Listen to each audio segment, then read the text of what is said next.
વાવ-થરાદ જિલ્લાના દિયોદર તાલુકાના ઢાંડવ ગામમાં વન્યજીવને ઝંઝોડીને રાખે તેવી ગંભીર ઘટના સામે આવી છે। ગામની કેનાલ નજીકથી 5 નીલગાયોની હત્યા થયાના અવશેષો મળતા સમગ્ર વિસ્તારમાં ચકચાર મચી ગઈ છે। ઘટનાની જાણ થતાં જ સરપંચ દ્વારા તાત્કાલિક વન વિભાગને માહિતી આપવામાં આવી હતી, જેને પગલે વન વિભાગ તેમજ પોલીસ તંત્ર હરકતમાં આવ્યું છે। પ્રાપ્ત માહિતી મુજબ ગઈકાલે સવારે આશરે 7 વાગ્યાની આસપાસ ઢાંડવ ગામના સરપંચને કેનાલ પાસે શંકાસ્પદ રીતે પડેલા અવશેષોની જાણ થઈ હતી।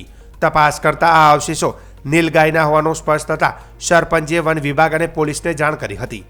જાણ મળતાની સાથે જ 112 ઇમરજન્સી ટીમ તેમજ રેન્જ ફોરેસ્ટ ઓફિસર આરએફઓની ટીમ ઘટના સ્થળે પહોંચી હતી। સ્થળ પર તપાસ દરમિયાન નીલગાયની ચામડા અને હાડપિંજર મળી આવ્યા હતા। વન વિભાગ દ્વારા તમામ અવશેષો એકત્રિત કરી પશુ ચિકિત્સકની મદદથી પોસ્ટમોર્ટમ માટે મોકલવામાં આવ્યો છે। પ્રાથમિક તપાસમાં અંદાજે 5 જેટલી નીલગાયોની હત્યા કરવામાં આવી હોવાનું જણાઈ રહ્યું છે। આ ઘટનાને લઈને વન વિભાગે વધુ તપાસ શરૂ કરી છે। આ અંગે આરએફઓ સતીશ પરમારે જણાવ્યું હતું કે ઢાંડવ ગામના સરપંચનો ફોન મળતા જ અમે ટીમ સાથે સ્થળ પર પહોંચ્યા હતા। તપાસ દરમિયાન ફક્ત નીલગાયની ચામડા અને હાડપિંજર મળ્યા છે। ગામ લોકોના કહેવા મુજબ નીલગાયોને ફાયરિંગ કરીને અથવા તો અન્ય કોઈ હથિયાર વડે મારવામાં આવી હોઈ શકે છે, પરંતુ હત્યાનું ચોક્કસ કારણ હજુ સ્પષ્ટ થયું નથી। પોસ્ટમોર્ટમ રિપોર્ટ આવ્યા બાદ વધુ હકીકત સામે આવશે। આ ગુનામાં સંડોવાયેલા કોઈપણ વ્યક્તિ સામે કાયદેસરની કડક કાર્યવાહી કરવામાં આવશે। ઓકે સાહેબ, શું કહેશો? નીલગાયની હત્યા થઈ છે। આ નીલગાયની હત્યા બાબતે આજે સવારે જ સરપંચ ઢાંડવનો ફોન આવ્યો હતો મને, અને એ બાબતે અમે સ્થળ ચકાસણી કરી તપાસ કરવા માટે આવ્યા તો ફક્ત અમને ચામડા અને એનું કંકાલ જોવા મળેલું, અને 5 જેટલી નીલગાયોનું હત્યા થઈ હોય એવું જાણવા મળેલ છે સ્થળ ચકાસણી કરતાં।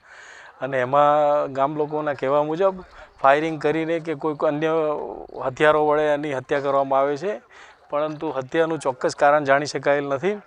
અને પશુ ચિકિત્સકને બોલાવીને એનું પીએમ રિપોર્ટ કરવાની કાર્યવાહી કરવામાં આવેલ છે, અને જે કોઈ ગુનાકીય કૃત્ય થયેલું હોય તો ગુનેગારો વિરુદ્ધ કાયદેસરની કાર્યવાહી કરવામાં આવી રહેલ છે।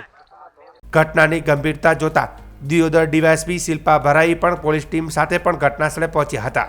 તેમણે જણાવ્યું હતું કે અમે સ્થળ મુલાકાત લીધી છે અને સ્થાનિક લોકો સાથે વાતચીત કરી છે। હાલ તપાસ ચાલી રહી છે। પોસ્ટમોર્ટમ રિપોર્ટ બાદ સમગ્ર ઘટના અંગે સ્પષ્ટતા થશે। વન વિભાગ સાથે સંકલન રાખીને પોલીસ તંત્ર તરફથી તમામ જરૂરી સહયોગ આપવામાં આવશે। ઉલ્લેખનીય છે કે નીલગાય વન્યજીવ સંરક્ષણ અધિનિયમ હેઠળ સુરક્ષિત પ્રાણી છે। આવી ઘટનાએ વન્યજીવનની સુરક્ષા સામે ગંભીર પ્રશ્નો ઊભા કર્યા છે। હવે તપાસમાં સાચા આરોપીઓ ઝડપાઈ અને તેમને કડક સજા મળે તેવી સ્થાનિકોમાં માંગ ઉઠી છે। ગઈકાલ તારીખ 5/1/2026ના સવારે 7 વાગ્યાની આસપાસ કોઈ એક સ્થાનિક દ્વારા પોલીસને જાણ કરવામાં આવેલી હતી, અને 112ની ટીમ ત્યાં પહોંચેલી હતી, અને એ સાથે જ ત્યારે આરએફઓની ટીમ પણ એ જગ્યા ઉપર હાજર હતી।